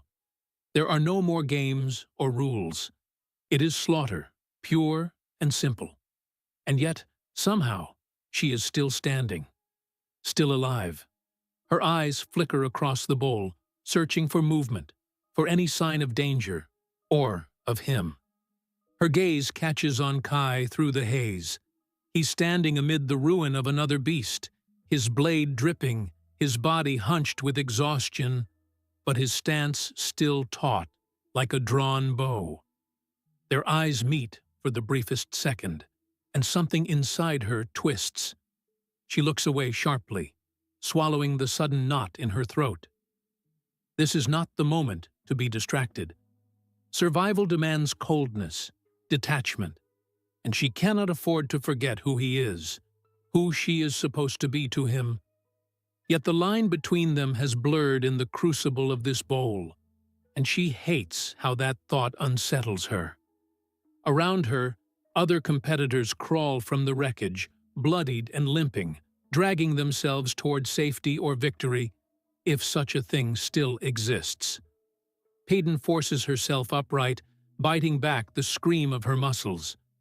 Her legs tremble as she descends the ledge, each step jarring, but her resolve does not waver. The sand crunches beneath her boots as she reaches the arena floor again, the air so heavy with heat it feels like breathing fire. The crown's overseers stand like dark statues on the edges, their masked faces unreadable, their eyes glittering with cold amusement at the carnage they've unleashed. Paedyn's fingers tighten on her blade as she walks, scanning the battlefield, every nerve stretched thin. The tournament has thinned their numbers down to almost nothing. And yet, she knows this is not the end. Not yet. The crown will not be satisfied until every last shred of their humanity is gone, until they are either dead or molded into perfect weapons. She steels herself for what's to come. Somewhere in the chaos, the spark of rebellion she has carried this far still burns, small but unyielding. She will not let them break her. Not here. Not now. Chapter 66. Paedyn. The creature towers above the bowl like a living nightmare, its armored coils crushing the broken stone as it rears to its full, impossible height. Heat radiates off its molten striped scales, each exhaling hissing steam into the scorched air, and Paedyn feels the vibration of its roar all the way down her spine. The noise is deafening, shivering through the cracked walls and echoing back in an endless loop that makes her skull ache. She forces herself not to flinch, not to curl inward. Everyone else is moving, rushing, striking, screaming, but she stays utterly still, her eyes locked on the monster's movements, her mind stripping away the panic until only pattern remains. It is massive, yes, but not invincible. Even mountains can fall. Even the crown can bleed. The creature lashes its tail in a whip-fast arc, and stone explodes where a cluster of competitors had stood. Their cries cut short in an instant, their bodies flung like rag dolls into the bowl's walls. Blood splatters the sand. Paedyn swallows hard against the bile rising in her throat and forces her feet into motion. Staying still will kill her. Her boots skid across the rubble as she darts to one side, using the chaos as cover. The heat scorches her lungs with every breath. She ducks behind a slab of fallen stone as the monster's head sweeps low, its burning eyes scouring the field. Her pulse slams against her ribs so hard she thinks it might crack them. She cannot face it head-on. None of them can. It will have to be cleverness, not strength, that brings this thing down. She risks a glance across the arena and finds Kai watching her. He stands apart from the others, blood streaked down his jaw, his blade already slick and smoking from earlier strikes that did nothing but spark against the creature's armored hide. Their eyes lock, and in that breathless instant, something wordless passes between them. Not trust, not quite, but recognition. They will not survive this alone. Paedyn looks away first, breaking the tether, and hurls herself into motion again, leaping from stone to stone as the beast lets out another bone-shaking roar. She has no plan, only the burning certainty that she will not die here. Not for their spectacle. Not on their terms. If this monster wants her life, it will have to rip it from her claws. Chapter 67. Kai. The bowl has become a furnace. Heat rolls off the beast in blistering waves, distorting the air, warping the scorched stone until it glows faintly beneath Kai's boots. His body screams with exhaustion, but his mind sharpens into cold steel as he watches the creature coil and lash, its molten eyes raking over the dwindling survivors. Its sheer size makes every movement seem inevitable, unstoppable, like watching a natural disaster unfold in slow motion. Around him, chaos reigns. Blades clang uselessly against its armor, sparks skittering off black scales. Screams rise and shatter in the same breath as the creature's tail crushes another contender to the ground. Blood steams on the sand. Kai keeps his distance, circling, reading. Charging blindly is suicide. This is not a fight of force. It is a hunt, and he is done playing prey. Through the haze, his gaze catches Paedyn moving along the broken stone, swift and silent, her small frame almost swallowed by the beast's shadow. He feels a flicker of something dangerously close to pride. Pride and fear tangled into one raw knot in his chest. She's not stronger than the others, but she's faster, sharper, refusing to break. Even now, with death towering over them, her eyes are fierce and unyielding. That fire draws him like gravity, even as it threatens to unravel him. He should not care. Caring makes him weak. But as the beast rears back, molten light spilling from its armored plates, he moves toward her without thinking, cutting through the chaos with brutal efficiency. The creature slams its tail down, sending a shock wave through the sand that throws him off balance. He hits the ground hard, pain lancing up his arm, but he's already pushing up again, teeth bared. The overseers stand high along the bowl's rim, black silhouettes against the blood-orange haze, their stillness cold and watchful. Kai can feel their gaze on him like a weight, like hands pressing on his shoulders, urging him to become the weapon they've tried to forge. He knows what they want, for him to stand alone, to rise as the crown's perfect victor, bathed in blood and obedience. He tightens his grip on his sword, and for the first time, he is not sure he wants to give them what they want. He glances once more at Paedyn, sees her darting closer to the beast's flank, and something inside him settles. They will not survive by playing the crown's game. They will survive by defying it, by defying everything. He shifts his stance, lowers his blade, and surges forward. Not for glory, not for the crown, but for the chance to burn their empire down from the inside, starting here. Chapter 68. Paedyn. The creature thrashes in a frenzy, its roar splitting the scorched air as its colossal body coils and strikes, shattering stone and sending plumes of molten dust skyward. Every blow it lands shakes the bowl to its bones. Paedyn darts through the chaos like a shadow, heart pounding, lungs on fire, her blade slick with blood that is not human.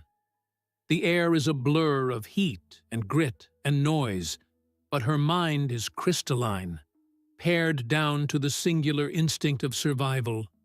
She sees the others faltering, Jax crumpled against a wall, the last of the contenders scattered, running, screaming, falling, and still she pushes forward, her eyes locked on the beast's movements, on the rhythm of its rage. It is strong, unstoppable, but it is also furious, and fury breeds mistakes. She clings to that thought as if it's a rope pulling her out of the abyss. A blur of motion slices through her vision. Kai, charging across the broken sand, sword raised. He is a streak of silver and shadow, his face set in the hard calm of someone who has already made peace with dying. Their gazes collide for a fraction of a heartbeat, and Paedyn knows without words what he intends. A distraction, a sacrifice, if it comes to that.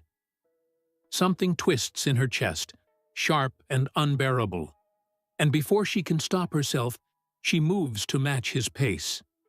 Together, though unspoken, they fall into a brutal rhythm, striking opposite flanks as the monster whirls between them. Sparks burst from Kai's blade, where it bites into the armored plates, drawing the beast's attention, while Paedyn darts low and fast, slashing at the softer seams between its scales. Each blow carves shallow wounds, enough to make it howl, enough to make it bleed. It is not victory, not yet, but for the first time she feels the balance shift. The creature lunges at Kai with a roar, jaws snapping like a closing gate, and Paedyn sees her opening.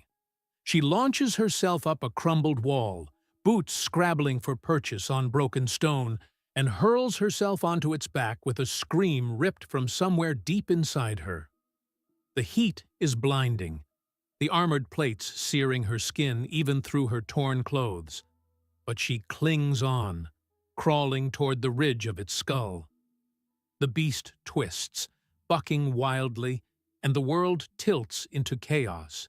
But she drives her blade down with every shred of strength left in her body. The steel sinks into the glowing seam at the base of its skull.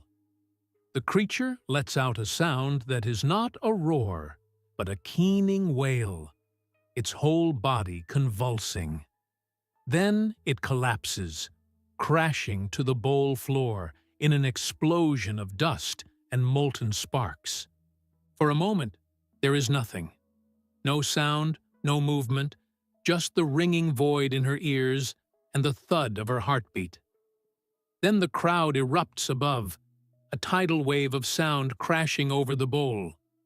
Paedyn stands shaking on the beast's corpse, her blade still buried to the hilt, her body trembling from exhaustion and adrenaline. Across the ruins, Kai rises slowly from where he fell, his face streaked with blood and dust, his eyes finding hers. Something wordless passes between them, something fragile, defiant, alive. The overseers stand motionless on the rim, their masks unreadable, and for the first time Paedyn wonders if they are afraid. She pulls her blade free, lifts her chin, and meets their gaze with steady eyes. They wanted to see her break. Instead, they have watched her survive. Conclusion. Powerless closes not on triumph, but on a fragile, breathless survival that feels both like an ending and a beginning. In the aftermath of the final battle, with the beast's corpse cooling beneath her feet and the crowd's roar still echoing in the bowl, Paedyn stands transformed. The girl who began this story as a powerless thief hiding in the outer circle has endured the crown's most vicious gauntlet and emerged not as their weapon, but as their disruption. The overseers, masked and unflinching until now, remain silent as she locks eyes with them. That moment of defiance encapsulates her entire arc, a single person refusing to be erased by a system built to crush her. It is victory not through dominance, but through survival. Survival as rebellion. The epilogue sharpens this transformation. The tone shifts from the roaring chaos of the bowl to something quieter, tenser, like the breath between lightning and thunder.